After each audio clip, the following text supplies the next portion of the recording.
several new One Piece fans that can't tell the difference between Nami, Robin, and Boa, and one of the most important things when it comes to character design is how easy it is to recognize them. And it's especially hard to recognize them when they've been pushed into the corner of a really small panel with 10 speed characters. I talked about this a little bit in my last video, but during this house,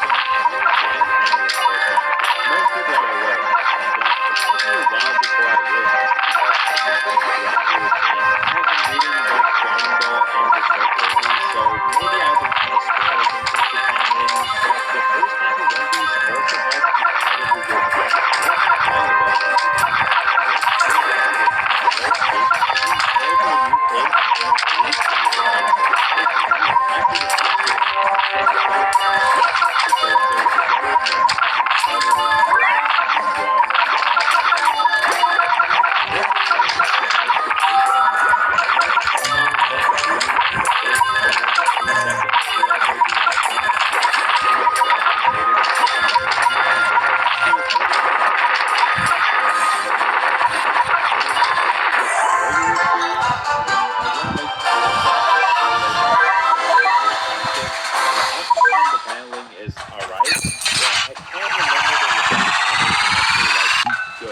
All of them,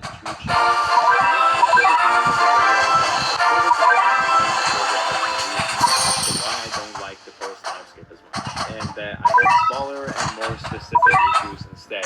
But as I'm writing this video, I'm realizing that there is something that ties pretty much all of these things together. Now, one main reason for not liking the post-time skip as much is because the post-time skip does too much.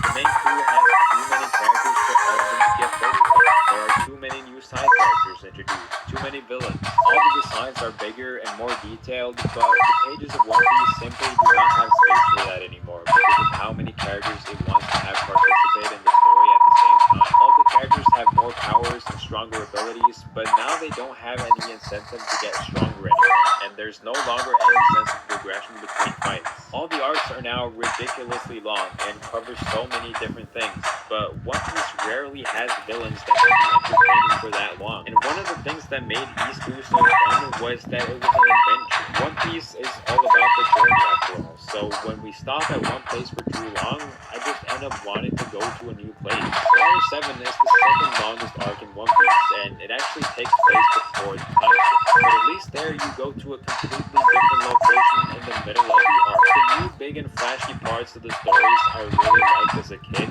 just doesn't mesh well with this story. And it absolutely does not mesh well with the anime. You would think that the second half of One Piece, which has way faster pacing, would translate to faster pacing in the anime as well, but for some reason the opposite happened. But make sure to check out this video to hear why the One Piece anime really sucks.